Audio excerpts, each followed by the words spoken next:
नमस्कार साथियों, चैनल हिंदी विषय में साहित्य में आप सभी का पुनः हार्दिक अभिनंदन है। जैसा कि आप सभी जानते हैं, अपने इस चैनल पे तैयारी करते हैं हम हिंदी प्रतियोगी परीक्षाओं की, और उसी के अंतर्गत आरपीएससी कॉलेज लेक्चरर एग्जाम के नए सिलेबस में लगी हुई प्रमुख जो कहानी है पराई प्यास का सफर, जिसके लेखक हैं डॉक्टर आलम शाह खान, उसके विषय में संक्षिप्त परिचय आज की कक्षा में हम प्राप्त करेंगे। भारत सरकार ने बाल मजदूरी से निरोधक संबंधी कई अधिनियम बनाए हैं, लेकिन हम अपने आसपास देखते हैं कि वो कागजी रह गए हैं, यथार्थ धरातल पर उनका पालन नहीं होता। अर्थात कहने का तात्पर्य यह है कि बहुत ही कम उम्र के बच्चों को कार्य करते हुए हम अपने आसपास आसानी से देख सकते हैं। गांव के इलाके में यदि बात करें तो किसी ढाबे पे ये है, और शहरों में देखें तो कचरा बीनते हुए और ये जो ट्रैफिक लाइट्स एरिया, यहाँ पर भीख मांगते हुए आपको वो बच्चे दिख जाएंगे। ऐसे ही दो बच्चों की कहानी है पराई प्यास का सफर। इसके प्रमुख पात्र हैं लखना और बड़के। प्रमुख पात्रों में यदि बात करूं तो लखना एक मुख्य पात्र बनकर आता है, बड़के उसके सहायक पात्र के रूप में है। संक्षिप्त में मैं सार आपके समक्ष प्रस्तुत करूंगी परीक्षा में रिवीजन की दृष्टि से। पूरी कहानी मैं आपको 2 दिन पहले चैनल पे पढ़ा चुकी हूं। जो विद्यार्थी नए हैं, जिन्होंने कहानी को पूरा नहीं पढ़ा है, तो चैनल पे प्लेलिस्ट बनी हुई है, आप वहां जाके आपके सिलेबस में आपके सिलेबस में सम्मिलित सभी कहानियां आपको प्लेलिस्ट में मिल जाएंगी। आप वहां जाके चेक करिएगा। कहानी पूरी पढ़नी है। जैसा कि मैंने कहा, मैं ये सार में इसलिए ये छोटा सा वीडियो डाल रही हूँ ताकि परीक्षा से पूर्व आप रिवीजन कर सकें। बाकी अभी हमारे पास समय है तो कहानी और जितने भी निबंध लगे हुए हैं सब प्लेलिस्ट में उपलब्ध हैं। नाटक वगैरह जो भी है उनको प्लेलिस्ट को चेक करते रहिए और अपनी तैयारी का मूल्यांकन करते रहिए। आइए देखते हैं आज की कहानी को। कहानी एक्चुअली है क्या।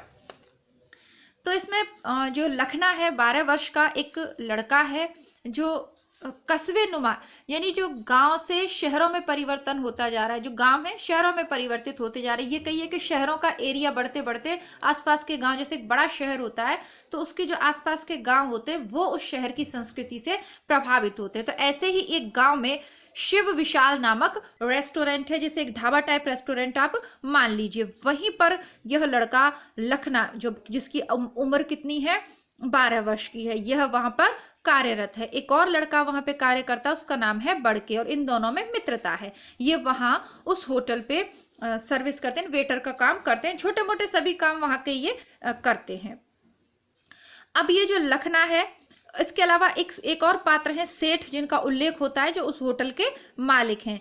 इसके अलावा इस कहानी में 2 ग्राहकों की आपसी चर्चा भी हमें सुनने। ग्राहक मतलब जो वहां उस होटल पे आते हैं, उनमें एक डेयरी के पर दूध के डिब्बे लगाने का कार्य, डिब्बों के ढक्कन लगाने का कार्य करता है, और दूसरा जो ग्राहक है वो किसान है। ये दोनों का परिचय भी इसमें आएगा। इसके अलावा लखना के पिता का भी परिचय हमें कहानी में देखने को मिलेगा, और भी बहुत सारे हैं। तो ये सभी पात्र हैं। पूरी कहानी को 5 पॉइंट के अंतर्गत हम सम्मिलित करके देखेंगे। तो लखना उस होटल पर कार्य करता है, दिन रात की उसकी मेहनत है, ऊपर केबिन में उसकी ड्यूटी है, तो ऊपर नीचे करते करते बहुत अधिक वो रात तक थक जाता है, और उसके काम के घंटे भी तय नहीं है।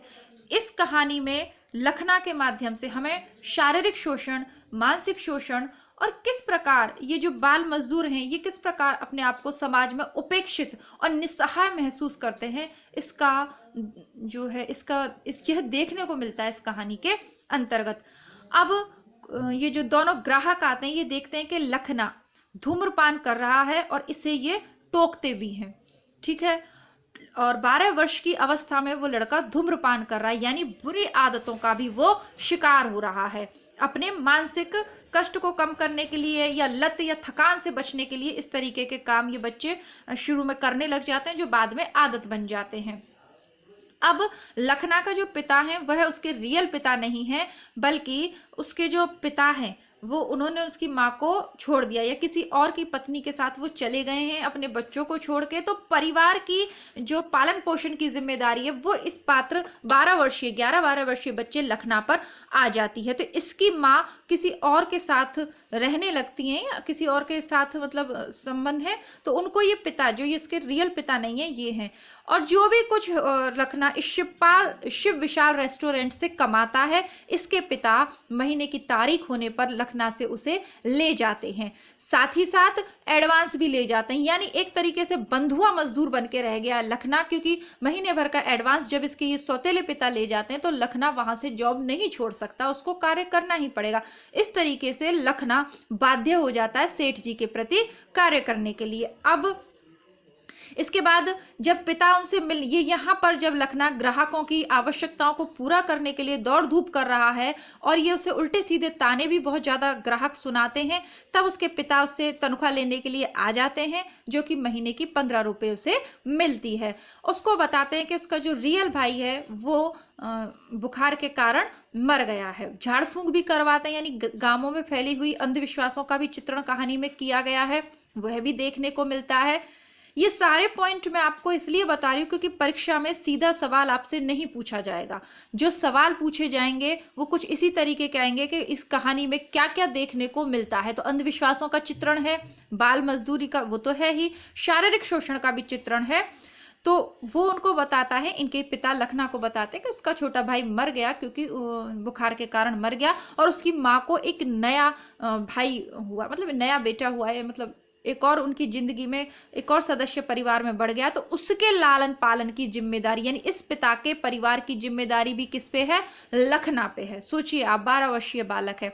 इसके अलावा ये लखना अपनी थकान को मिटाने के लिए सिनेमा हॉल में बॉबी पिक्चर देखना चाहता है या कोई भी पिक्चर देखने जाता है, या इस सिनेमा घर का जो सिक्योरिटी गार्ड यानी जो दरवान है वो लखना का शारीरिक शोषण करता है, और ऐसी ही किसी स्थिति से ये बढ़ के भी जूझ रहा है। ये सारी चीज़ें आपको कहानी में जो संवाद दिए हुए हैं आपसी पात्रों के, उसके माध्यम से आप बेहतर तरीके से जान पाएंगे। तो पूरी कहानी आप चैनल पे प्लेलिस्ट में पढ़ सकते हैं।